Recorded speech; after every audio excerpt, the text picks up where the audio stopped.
41, 42, Yes, sir. 43, Present, sir. 44, Present, sir. 45, 46, 47, 48, 49, 50, Present, sir. 51, 52, 53, Present, sir. 54, 55, 56, 57, Present, sir. 58, Present, sir. 59, Present, sir. 60, Present, sir. 61, 62, 63, 64, Present, sir. 64. 65, Present, sir. 66, 67, Present, sir. 68, Present, sir.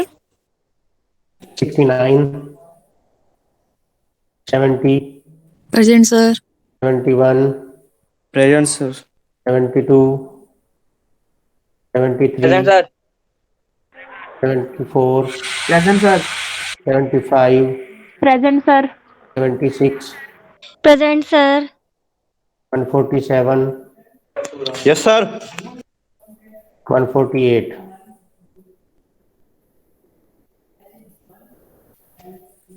Okay, मैं दोबारा से roll number बोल रहा हूं। जो मेरे पास absent है, जो जिसको लगवानी है वो अब सिर्फ रोल नंबर बोलेगा। 1 2 3 6 7 8। 7 present, sir. Okay, 15, 22, 24, 26, 27, 29, 29 present, sir. Okay, 33, 35, 40, 41, 45, 46, 47, 48, 49, 51, 52, 54, 55, 56, 61, 62, 63, 66,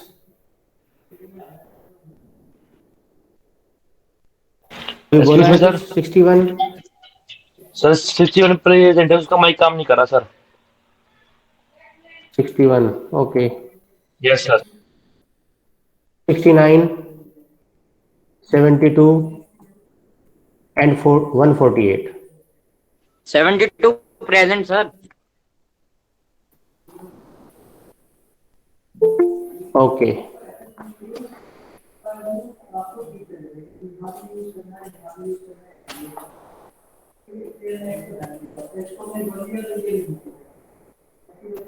sir 72 की लग गई। लग गई भाई। ओके बोला तो है। Okay sir, okay okay sir. Sir, roll number 49. लग गई।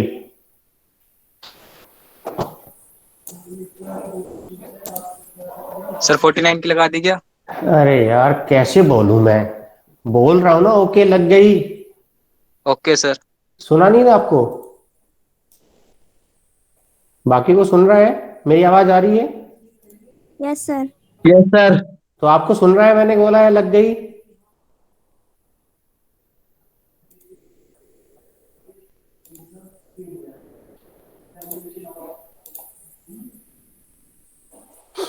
ओके, लास्ट क्लास में हम कर रहे थे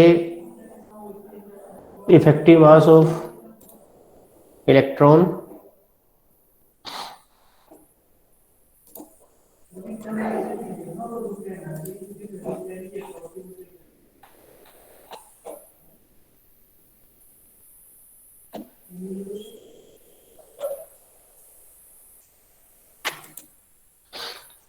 इफेक्टिव मास ऑफ इलेक्ट्रॉन हम कर रहे थे, और हमने इफेक्टिव मास का ये एक्सप्रेशन फाइंड आउट कर लिया था। M star that is effective mass of electron is equal to H cross square upon D two E upon D K square. और हमें पता है कि वेलोसिटी कितनी होती है। Velocity is 1 upon H cross D E by D K. ये हमारे पास वेलोसिटी है,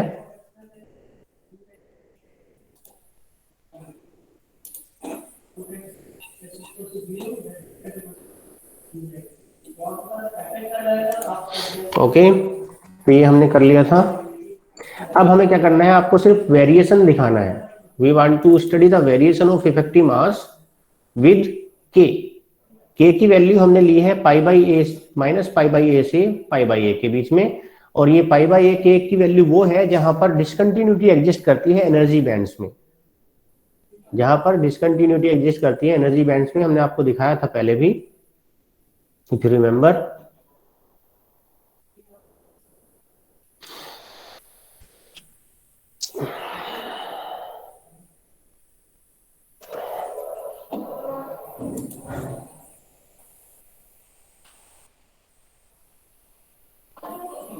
तो स्क्रीन ब्लैंक हो गई।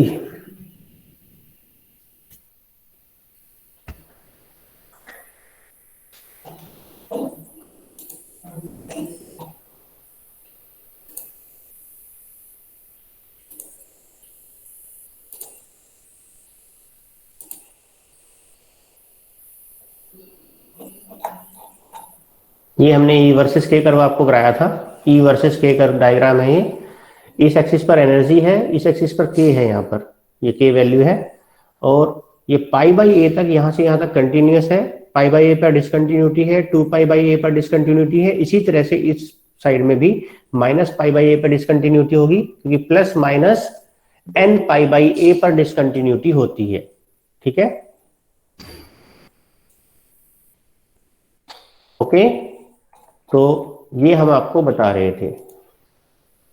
अब हमें इसका वेरिएशन देखना है, तो late us see the variation.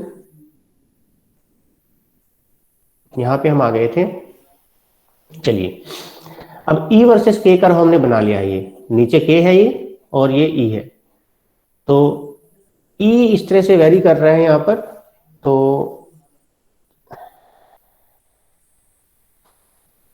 मैं यहां पर भी ये डॉटेड लाइन बना रहा हूं बीच में, ये बनी नहीं अच्छी से, वो एक अलग बात है।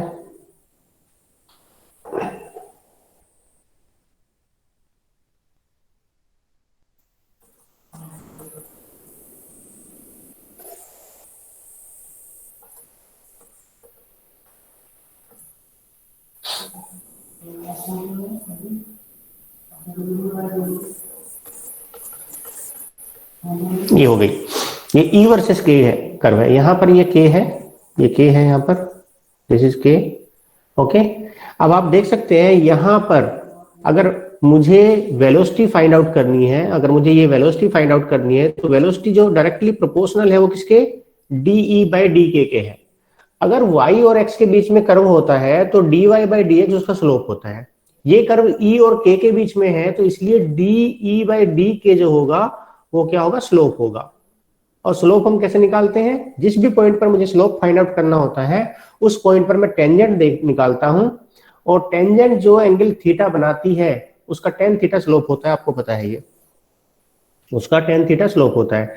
यहां पर वेलोसिटी जो है प्रोपोर्शनल है डी ई बाई डी के, यानी कि स्लोप के। और स्लोप अगर मैं देखूं, अगर मैं आपको स्लोप की बात बताऊं, तो यहां पर अगर टेंजेंट ये हॉरिजॉन्टल है तो इसका स्लोप 0 होगा। जैसे जैसे ये टेंजेंट का एंगल बढ़ता जाएगा इसका स्लोप बढ़ता जाएगा। ये एंगल बढ़ता जा रहा है, इसका स्लोप बढ़ता जा रहा है। और ये स्लोप कब तक बढ़ता है, यहां पर 0 है स्लोप, हॉरिजॉन्टल लाइन का वर्टिकल होते ही ये इन्फिनिटी हो जाता है। लेकिन जैसे ही ये 90 से आगे बढ़ता है तो इसका स्लोप हो जाता है नेगेटिव। और ये नेगेटिव में, ये इधर नेगेटिव में बढ़ेगा, और ये फिर जब हॉरिजॉन्टल हो जाएगा तो ये वापस हॉरिजॉन्टल होते ही 0 हो जाएगा माइनस की तरफ। ठीक है, इस तरह से स्लोप होता है ये। तो इसको मैं हटा देता हूं, जो मैंने अभी चीजें बनाई हैं इनकी जरूरत नहीं है, मैंने सिर्फ समझाने के लिए बनाई है आपको।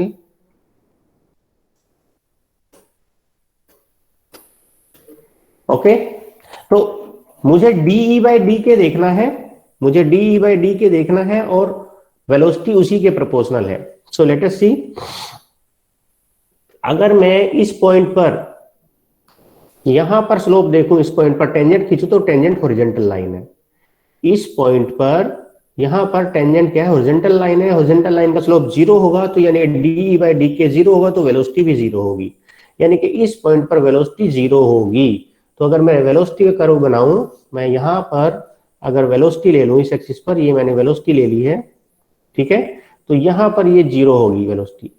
अब अगर मैं यहाँ पर जाता हूं इस पॉइंट पर, एंड पॉइंट पर, एंड पॉइंट कौन सा है, एंड पॉइंट है ये, यहाँ पर जो टेंजेंट है वो क्या है, बिल्कुल फिर से हॉरिजॉन्टल हो रही है, टेंजेंट फिर से हॉरिजॉन्टल हो रही है। यहाँ पर टेंजेंट क्या है, हॉरिजॉन्टल है, ये टेंजेंट हॉरिजॉन्टल हो गई क्योंकि ये कर्व इस तरह से है। तो यहाँ पर भी आपकी जो डी बाई डी के है वो 0 हो जाएगा, यहाँ पर भी 0 है, तो यहाँ पर भी वेलोसिटी 0 होगी। लेकिन यहाँ से जब मैं आगे बढ़ूंगा, इस पॉइंट से जब मैं आगे बढ़ूंगा, इस पॉइंट से, यहां से जब मैं आगे बढ़ता हूं तो स्लोप का एंगल बढ़ता है यहां तक, मिड पॉइंट तक, ये जो मैंने डॉटेड लाइन खींची यहां तक एंगल बढ़ता है, तो स्लोप यहां तक बढ़ेगा, फिर ये घटता है और फिर ये हॉरिजॉन्टल लाइन हो जाती है, यानी कि स्लोप 0 हो जाता है। यहां से यहां तक स्लोप बढ़ेगा, मैक्सिमम होगा, और फिर ये डिक्रीज करके 0 हो जाएगा। यानी कि जो कर्व है वेलोसिटी का वो किस तरह से होगा, जो वेलोसिटी का कर्व है वो इस तरह से होगा, it will be like this, इस तरह से हो जाएगा। और इसी तरह से अगर मैं दूसरी साइड देखूं, यहां पर तो स्लोप 0 है, यहां पर तो स्लोप 0 है इस पॉइंट पर, लेकिन जब मैं इससे आगे बढ़ता हूं तो टेंजेंट क्या आएगी, ये टेंजेंट आएगी इधर 90 डिग्री से ज्यादा एंगल आएगा, नेगेटिव आएगी, स्लोप तो बढ़ेगा, यहां से टेंजेंट बढ़नी शुरू होगी, स्लोप यहां तक बढ़ेगा, लेकिन यहां के बाद आते आते ये फिर हॉरिजॉन्टल हो जाएगी, 0 हो जाएगा। यहां से यहां तक बढ़ेगा, मैक्सिमम होगा, मैक्सिमम से फिर 0 हो जाएगा, लेकिन माइनस में, क्योंकि जो एंगल है वो 90 डिग्री से ज्यादा है। लाइन ऐसे नहीं है, लाइन ऐसे है, लाइन ऐसे है, तो 90 डिग्री से ज्यादा एंगल है, यानी कि स्लोप नेगेटिव होगा। यानी कि इस केस में डी बाई डी के नेगेटिव होगा तो वेलोसिटी भी नेगेटिव होगी। और कर्व किस तरह से होगा, लेट अस सी, कर्व हो जाएगा आपका ये नेगेटिव में इस तरह से कर्व हो जाएगा। So this is the variation of velocity, ये वेलोसिटी का वेरिएशन है, this is the variation of velocity. Now let us see कि एम स्टार का वेरिएशन कैसे होगा। एम स्टार का वेरिएशन देखते हैं हम, ओके। एम स्टार का वेरिएशन देखने के लिए हम यहाँ पर ये एक लाइन और खींच देते हैं, और यहां पर हम लेंगे एम स्टार, यानी कि ये हमारे पास आ गया है M star, this is M star, okay. अब अगर इसको देखना है मुझे तो मैं कैसे चेक कर सकता हूं इसे, लेट अस सी, ये है V, दिस इज V, और V का मतलब DE बाई डी के, V का मतलब DE बाई डी के है ये। और अगर मुझे D2E by D K square निकालना है तो मैं DV बाई डी के निकाल सकता हूं, यानी कि V वर्सेस K कर्व का स्लोप मैं निकालूंगा तो मुझे क्या मिलेगा, D2E by D K square मिलेगा, क्योंकि V जो है DE बाई डी के है। इसको मैं डिफरेंशिएट करूंगा, इसको मैं डिफरेंशिएट करूंगा तो मुझे क्या मिलेगा, इधर मिलेगा DV बाई डी के, इधर मिलेगा D2E by D K square, यानी कि DY बाई डी के क्या है, V वर्सेस K कर्व का जो स्लोप है वो D2E बाई डी के को स्क्वायर को रिप्रेजेंट कर रहा है ना। तो मुझे इसका स्लोप देखना है, इसका स्लोप मुझे क्या मिल जाएगा, ये एम स्टार के जो नीचे वैल्यू है ये मिल जाएगी मुझे, ओके। सो लेट अस सी, इसका स्लोप, इस वेलोसिटी वाले कर्व का स्लोप क्या है, D2E by D K square है। तो अब हम देखते हैं यहां पर स्लोप क्या होगा, बिल्कुल सेंटर पॉइंट पर, यहां पर अगर मैं टेंजेंट बनाऊं तो वो टेंजेंट इस तरह से आएगी, वो टेंजेंट इस तरह से आएगी, और इस टेंजेंट, ये टेंजेंट क्या है, कुछ एंगल बना रही है, तो कुछ वैल्यू होगी स्लोप की कुछ डिफाइंड वैल्यू होगी, तो उस डिफाइंड वैल्यू को मैं यहां रखूंगा तो एम स्टार की एक डिफाइंड वैल्यू आएगी, और एम स्टार की जो डिफाइंड वैल्यू आएगी वो कितनी होगी, वो मैं लिख देता हूं, यहां पर बना देता हूं, ये एम स्टार की कुछ पॉजिटिव वैल्यू आ जाएगी, यहां पर ये वैल्यू आ गई पॉजिटिव, ठीक है।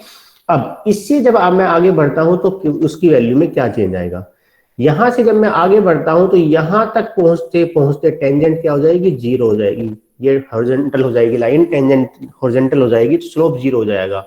यानी कि यहां से एंगल धीरे धीरे कम होता जा रहा है, स्लोप कम होता जा रहा है, यानी कि D2E over D K square की वैल्यू कम होती जा रही है, और अगर इसकी वैल्यू कम होगी तो इसकी वैल्यू बढ़ेगी।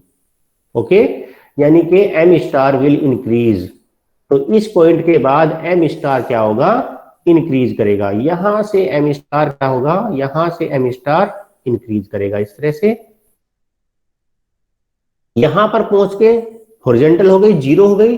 तो जैसे ही ये जीरो होगा तो एम स्टार कितना हो जाएगा, इन्फिनिटी हो जाएगा, क्योंकि d2e/d² नीचे है। तो ये इन्फिनिटी को अप्रोच कर रहा है। सिमिलरली अगर मैं दूसरी साइड देखूं, सिमिलरली अगर मैं दूसरी साइड देखता हूं, यहां पर इस साइड, यहां से भी स्लोप लाइन, अभी तो यहां पे टेंजेंट ऐसे है, लेकिन यहां तक आते आते इस पॉइंट पर ये हॉरिजॉन्टल हो जाती है, कम हो रहा है स्लोप। d2e/d² की वैल्यू कम हो रही है। कम होने का मतलब ये कम हो रहा है, ये कम हो रहा है, तो ये बढ़ेगा। और जब ये जीरो हो जाएगा स्लोप, तो ये जीरो हो जाएगा, तो ये इंफिनिटी हो जाएगा। यानी कि same behaviour on other side, we are getting the same behaviour on other side. यहां पर भी हमें सेम बिहेवियर मिलेगा, लाइक दिस। ओके, अब हम बात करते हैं इस दूसरे पोर्शन की। ध्यान से समझेंगे इसको। यहां पर स्लोप कैसे होगा, जब यहां से हम आगे बढ़ेंगे तो अभी जीरो है, ये लाइन जो है किस तरह से हो जाएगी, स्लोप कैसे आएगा। देखिए, यहां पर टेंजेंट ऐसे थी, ठीक है, उसके बाद ये डिक्रीज होके एंगल ऐसे हो गई, तो स्लोप घट रहा था, एम स्टार बढ़ रहा था। लेकिन जब मैं इधर की बात करता हूं तो टेंजेंट कैसे आएगी, इस पॉइंट पर इस तरह से टेंजेंट आएगी। तो ये तो एंगल अगर मैं देखूं इस लाइन से, तो ये एंगल इतना है, 90 से ज्यादा है, तो स्लोप नेगेटिव आ रहा है। It mean slope is negative. तो ये स्लोप नेगेटिव है। इधर वाला ग्राफ कुछ गायब हो गया, जो एक मिनट रुकेंगे, मैं ये बना देता हूं दोबारा से।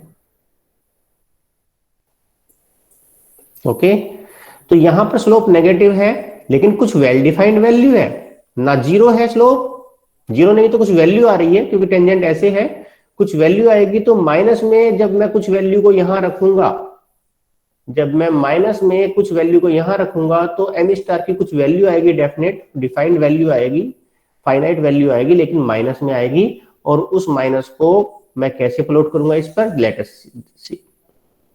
यहां पर ये कुछ माइनस में ऊपर, इस लाइन से ऊपर पॉजिटिव, इस लाइन से नीचे नेगेटिव, तो माइनस में कुछ वैल्यू यहां पर आएगी।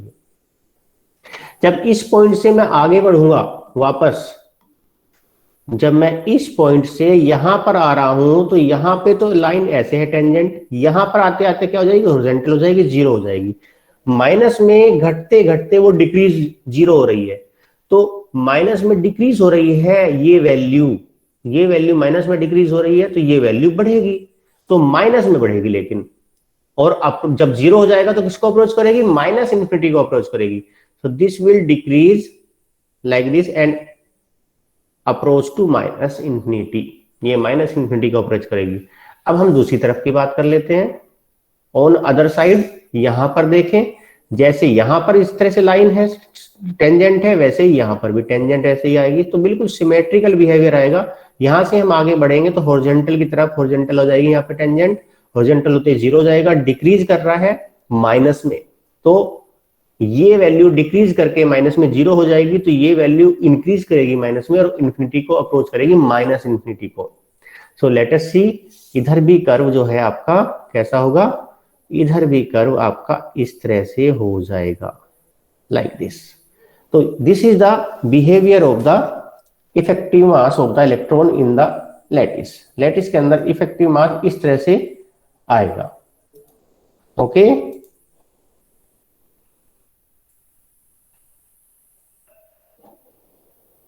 ठीक है भाई।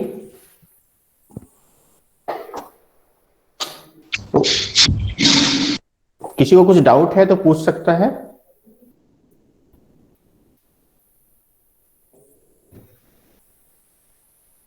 No doubt, okay. तो ये एम स्टार हो गया। अब आप देख सकते हैं यहां से कि जो एम स्टार है एम स्टार की वैल्यू यानी कि effective mass of the electron in the lattice may be positive, positive हो सकता है, प्लस इन्फिनिटी हो सकता है, और माइनस इन्फिनिटी भी हो सकता है, नेगेटिव भी हो सकता है। इट में भी पॉजिटिव, नेगेटिव, इन्फिनिटी, कुछ भी हो सकता है इफेक्टिव मास। ओके, तो इफेक्टिव मास में भी पॉजिटिव, नेगेटिव और इन्फिनिटी। चलिए, अब हमें पता है कि energy of free electron, energy of a free electron is, free electron की एनर्जी क्या होती है? E is equal to H cross square K square upon 2m होती है। ओके, लेकिन हमें पता है लैटिस के अंदर ऐसा नहीं होता। लैटिस के अंदर क्या होता है?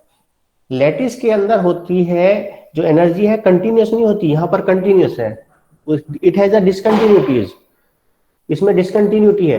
तो अगर मैं यहां पर क्या करूं, अगर मैं यहां पर m को, जो फ्री इलेक्ट्रॉन मास है यहां पर, जो लैटिस के अंदर मैंने मास निकाला है वो इफेक्टिव मास है, लेकिन यहां पर फ्री इलेक्ट्रॉन मास है, ये फिक्स है। अब अगर मैं इसको रिप्लेस कर दूं m स्टार से, तो फ्री इलेक्ट्रॉन थ्योरी में ही मैं लैटिस वाले रिजल्ट ला सकता हूं, सॉलिड वाले रिजल्ट ला सकता हूं, जिसमें हमने ये माना है कि वहां पे बहुत सारे एटम्स हैं, उनका पोटेंशियल है, उसकी एनर्जी अलग होगी। तो I can get the results of the lattice if I replace m by m star in the free electron theory, in the free electron theory, तो मुझे फिर बहुत लंबी लंबी कैलकुलेशन करने की जरूरत नहीं है, बस मैं m स्टार की वैल्यू वहां पर रख सकता हूं। Okay, so to get the effect of lattice, just replace the free electron mass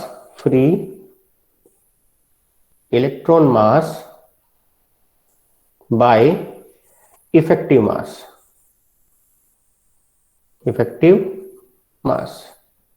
तो हमें क्या मिल जाएगा? E इज इक्वल टू, तब क्या हो जाएगी? H cross square K square upon 2m star हो जाएगा ये।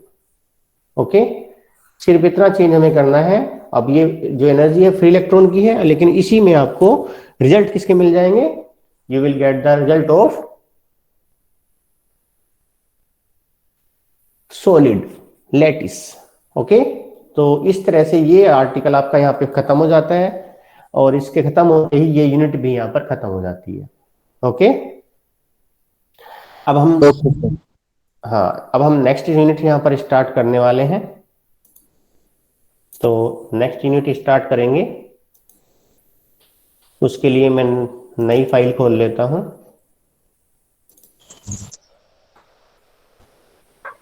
फिर बस एक सेकंड।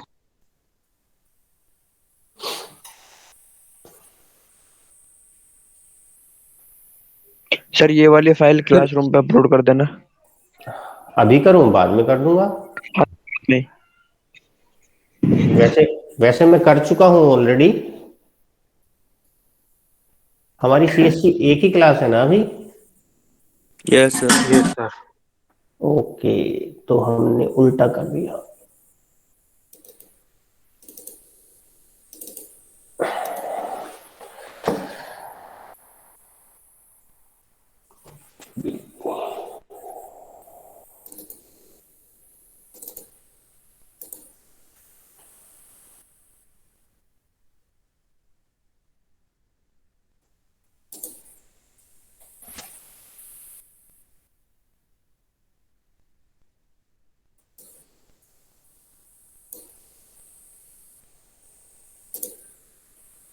ओके, तो हम स्टार्ट करते हैं सेकंड यूनिट, यूनिट 2।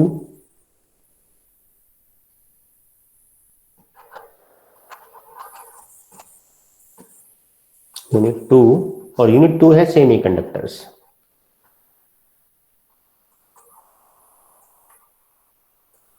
सेमीकंडक्टर्स हैं, और सेमीकंडक्टर की जब हम बात करते हैं तो हमें पता है सेमीकंडक्टर दो तरह के होते हैं। Number 1 intrinsic semiconductor,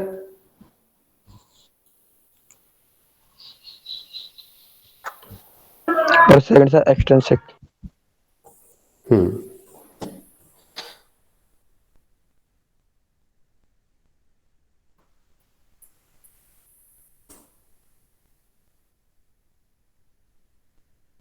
intrinsic semiconductor वो होता है जिसमें हमने कोई भी इम्प्योरिटी ऐड नहीं की है, प्योर सेमीकंडक्टर है और उसकी कंडक्टिविटी काफी कम होती है। ठीक है। दूसरा होता है एक्सट्रिंसिक सेमीकंडक्टर। एक्सट्रिंसिक सेमीकंडक्टर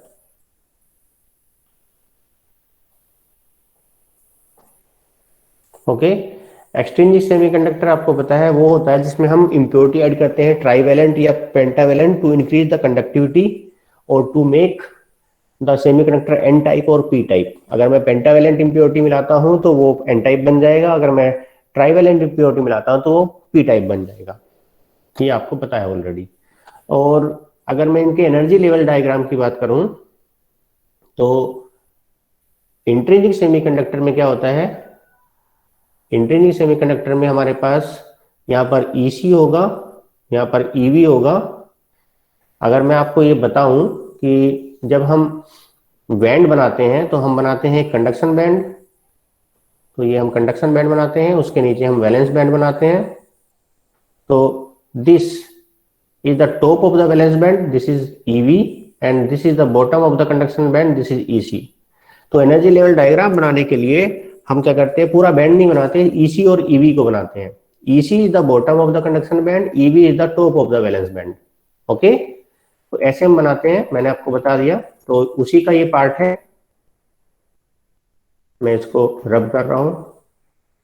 तो ये हम बना रहे थे, this is EC, this is EV और बीच में यहां पर इसमें क्या होता है, फर्मी लेवल होता है। दिस इज बिल्कुल सेंटर में, मिडिल में फर्मी लेवल होता है and this is intrinsic.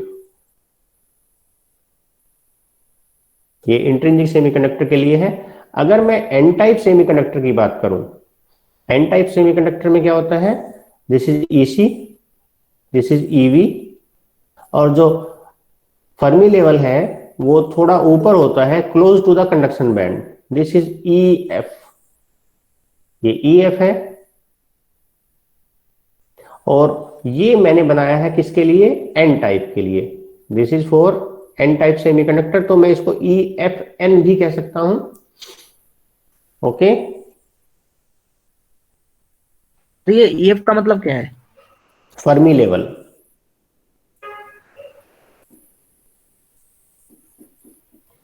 Okay, EF means Fermi level. अब मैं अगर पी टाइप के लिए बनाता हूं तो पी टाइप में कैसा हो जाएगा, ये पी टाइप सेमीकंडक्टर है, पी टाइप में भी वही EC होगा, यहां पर EF होगा, सॉरी EV होगा,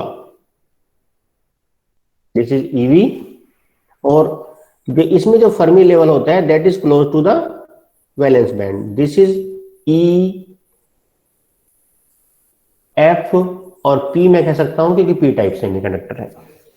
ये इन एनर्जी लेवल डायग्राम की हमें जरूरत पड़ेगी आगे जब हम PN जंक्शन डिस्कस करेंगे या मेटल सेमीकंडक्टर जंक्शन डिस्कस करेंगे, तो तब हमें इसकी जरूरत पड़ेगी।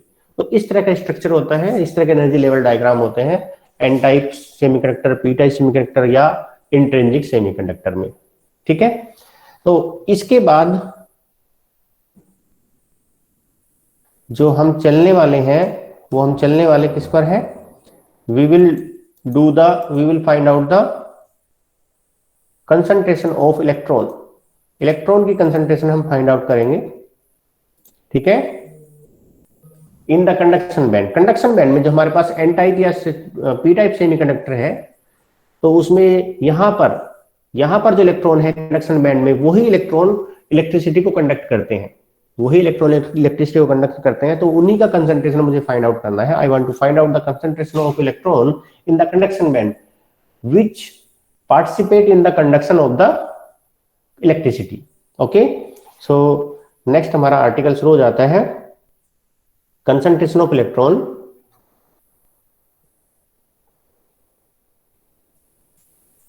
concentration of electrons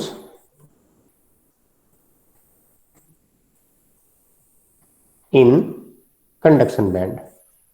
conduction band में मुझे कंसंट्रेशन ऑफ इलेक्ट्रॉन निकालनी है, तो मैं इसको कैसे फाइंड आउट कर सकता हूं?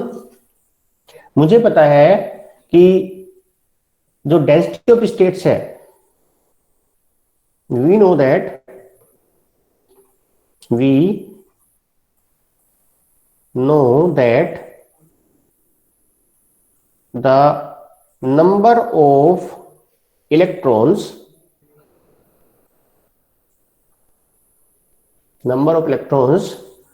per unit volume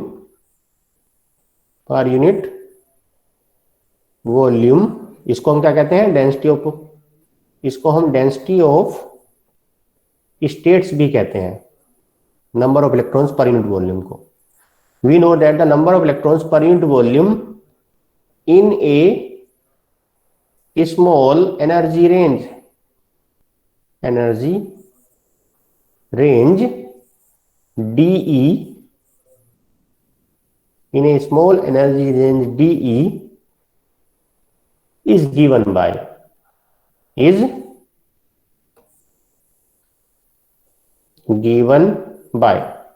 किसको पता है ये एक्सप्रेशन? हम इसका डेरिवेशन ऑलरेडी आपको करा चुके हैं, और ये होता है density of state, that is DE is equal to 1/2π² per unit volume है, तो ऊपर V नहीं आएगा, 2π² 2m/h² to the power 3/2 into e की पावर हाफ DE, e की power half into DE into DE, ये होता है। लेकिन ये हमने कब निकाला था? ये निकाला था हमने, ये फाइंड आउट किया था फ्री इलेक्ट्रॉन थ्योरी में। और फ्री इलेक्ट्रॉन थ्योरी में हम ये मान के चलते हैं कि जो एनर्जी है कंटिन्यूअस है, एनर्जी कंटिन्यूअस। लेकिन हमें पता है अब कि सॉलिड के अंदर एनर्जी कंटिन्यूअस नहीं होती, और वैसे भी हम किसकी बात कर रहे हैं? कंडक्शन बैंड की बात कर रहे हैं। This is EC, conduction band की बात कर रहे हैं, और कंडक्शन बैंड ये होता है, this is the conduction band. Conduction band में मिनिमम एनर्जी क्या है? लोवेस्ट एनर्जी क्या हो सकती है? EC हो सकती है। जबकि अगर कंटिन्यूअस एनर्जी है तो मिनिमम एनर्जी 0 हो सकती है। ठीक है ना? तो इसलिए हम यहां पर क्या करने वाले हैं? यहां पर हम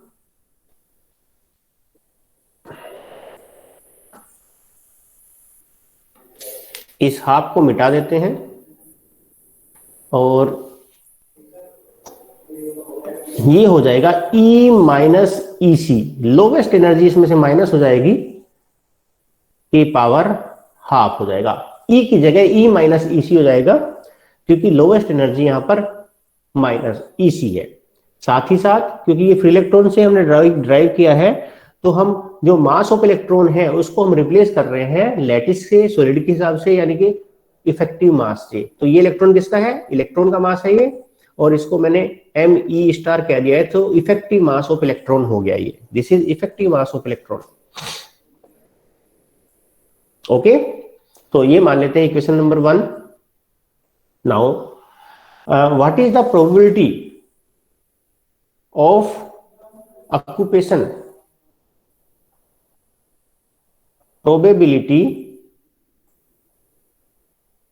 probability of occupation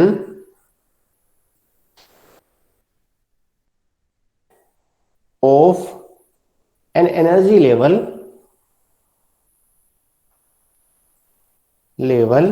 is given by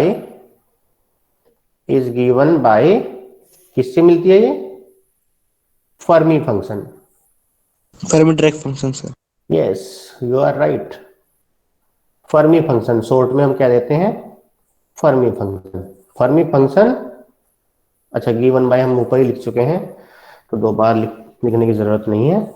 और ये होता क्या है? This is FE is equal to 1 upon e to the power e minus E F upon K T plus 1, K T plus 1, ये होता है। ठीक है, बट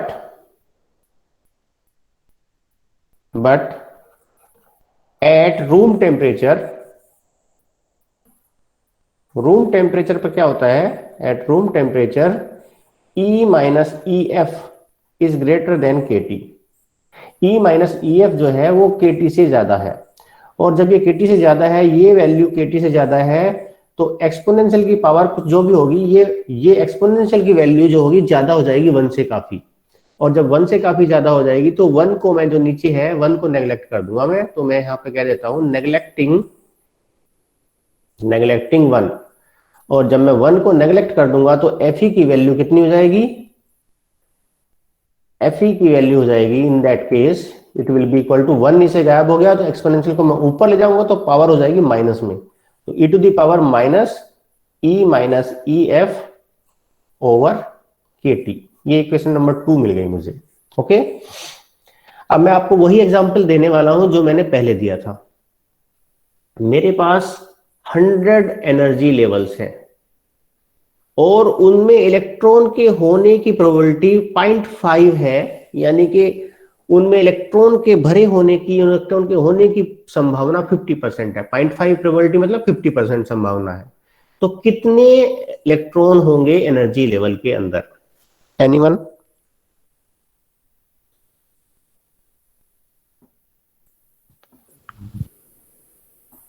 हंड्रेड एनर्जी लेवल है, उनमें इलेक्ट्रॉन के होने की संभावना 50% है, तो कितने होंगे?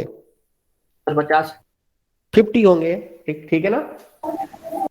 तो आपको पता ही है 50 होंगे, लेकिन ये 50 आया कैसे?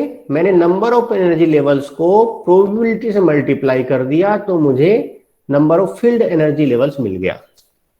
ठीक है ना? तो ये क्या है? नंबर ऑफ एनर्जी स्टेट्स है, और ये क्या है? प्रोबेबिलिटी है। तो नंबर ऑफ इलेक्ट्रॉन निकालने के लिए energy level, number of energy level को प्रोबेबिलिटी से मल्टीप्लाई करना है मुझे। ठीक है, इसको मैं मिटा देता हूं। अब मैंने अभी ऊपर लिखा है आपके सामने ही, ये रहा। ये क्या है? This is the number of electrons per unit. We know that the number of electrons नहीं है भाई, ये नंबर ऑफ एनर्जी स्टेट्स है। ये गलत लिख दिया हमने, मैं इसको करेक्ट कर देता हूं। ठीक है, number of energy states,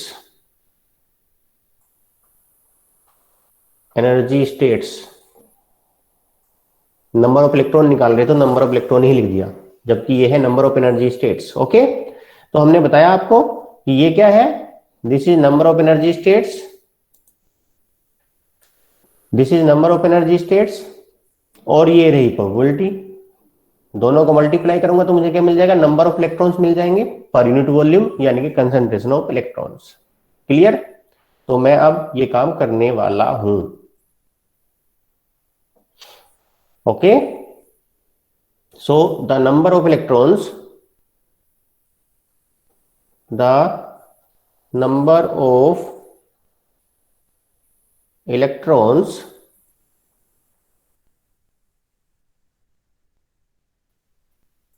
the number of electrons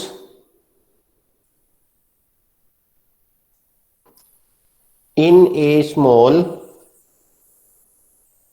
energy range dE per unit volume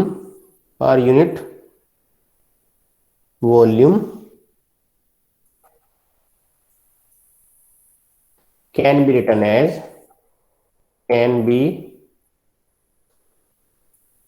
written as कितना हो जाएगा? NE/DE is equal to DE ये तो हो गया नंबर ऑफ एनर्जी स्टेट्स, और FE ये हो गया हमारा प्रोबेबिलिटी, दोनों को मल्टीप्लाई कर दिया तो ये हमें मिल गया। अब दोनों की वैल्यू रख दीजिए, ठीक है ना, तो दोनों की वैल्यू रख सकते हैं हम। So let us substitute the value of both. What we will get, we will get NE DE is equal to, value रखेंगे 1/2 pi square 2ME star upon H cross square to the power 3/2 E minus EF, sorry EC, E minus EC की power half. FE की value कितनी है, FE की value E to the power minus E minus EF over KT, और एक DE भी था, ये DE, ये हमने इक्वेशन निकाल ली है। तो ये वैल्यू आ गई हमारे पास, ठीक है। अब एक्चुअली ये तो नंबर ऑफ एनर्जी इलेक्ट्रॉन्स है in a small energy range D energy range में है ये। मुझे चाहिए इलेक्ट्रॉन्स कंडक्शन बैंड में, और कंडक्शन बैंड शुरू होता है EC से, EC से ऊपर तक जाता है, कहां तक जाता है मुझे नहीं पता, EC टू इंफिनिटी हम कर देंगे। So to find the total number of electron in the conduction band और conduction electron, to find the total number of conduction electrons, I will integrate this, क्योंकि ये तो हमें डी छोटी सी रेंज में देता है ना, हमें सारे नहीं मिले इससे, फ्रॉम EC टू इंफिनिटी। तो मैं इसको EC टू इंफिनिटी इंटीग्रेट करूंगा। Okay, so total number of electrons in conduction band will be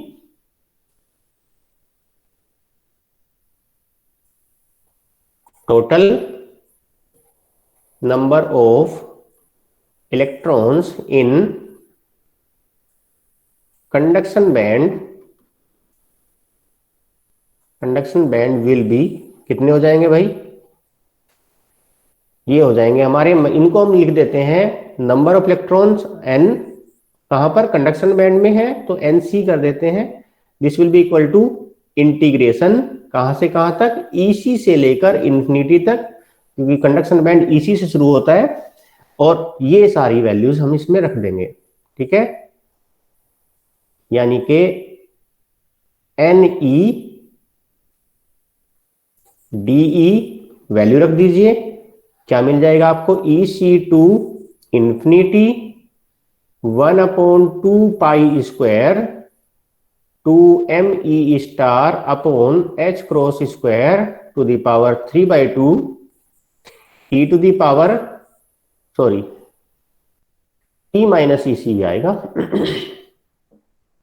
E minus EC की power half, E to the power minus E minus EF upon KT, और साथ में DE, ये हमारे पास आ गया है। ओके,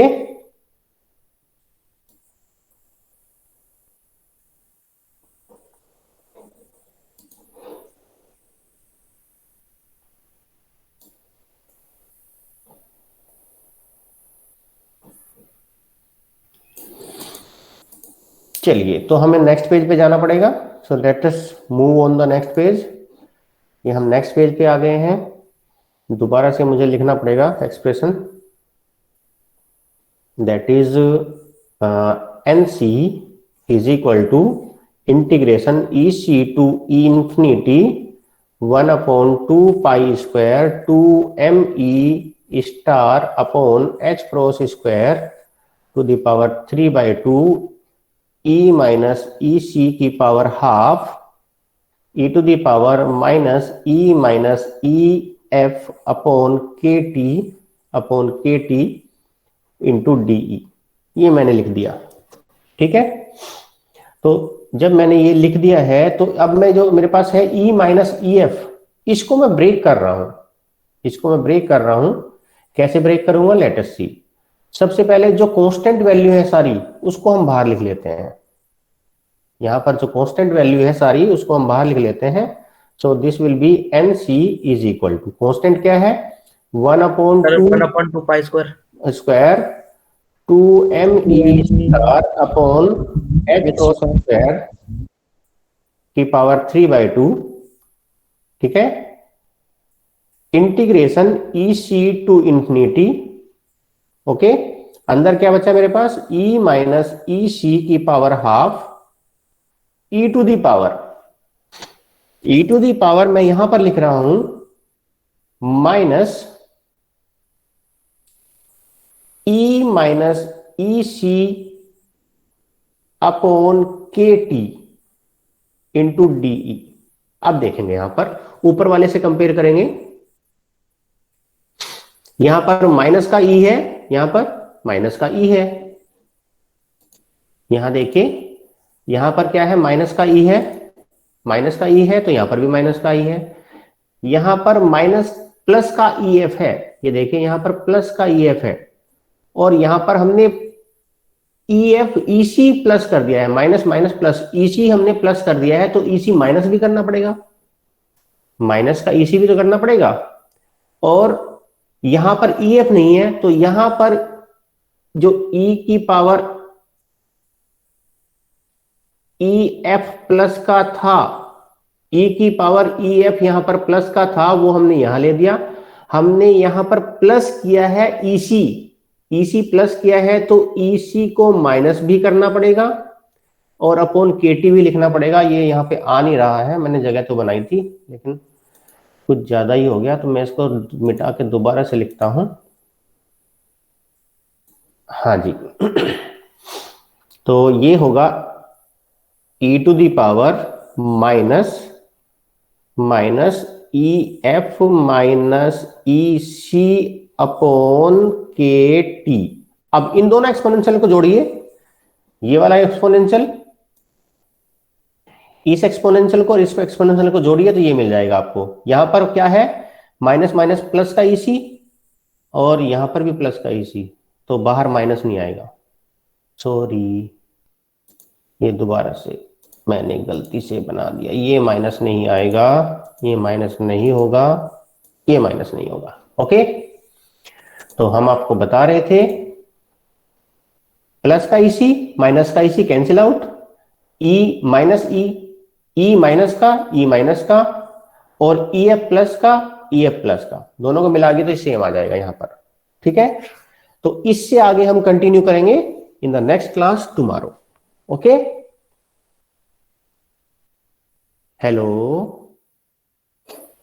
सब सो गए? Yes sir. Yes sir. Yes sir. नहीं sir. Sir roll number good evening sir. Roll number 8। Okay, sir roll sir 25 मेरी भी अटेंडेंस लगा दो लगा सर, दी। Roll number 18। 18 यस 18 भी सर। लग चुकी है, लग तो गई सर सबकी। 20 अरविंद लगी। और sir roll number sir 66 roll लगी। Number 25 Arvind Kumar 26 66 sir. 26 नहीं लगी है, सर 25 26 मैंने लगा दी, 25 लगी हुई है। 55 सर 66 लगानी है कमल। 66 कौन है? कमल लगा दो। कमल 55 सर लगाओ सर। 55 लगी हुई है। सर रोल नंबर 24 लग रखी है ना? भाई ऐसे चेक करोगे तो फिर मैं सबकी बता दूंगा। है 24 कौन है? रोल नंबर सर 24 अरुण लग गई है। Okay okay sir. ओके, फिर एंड कर रहे हैं हम क्लास को। सर जय 66 सर। लगा दी। हाँ जी।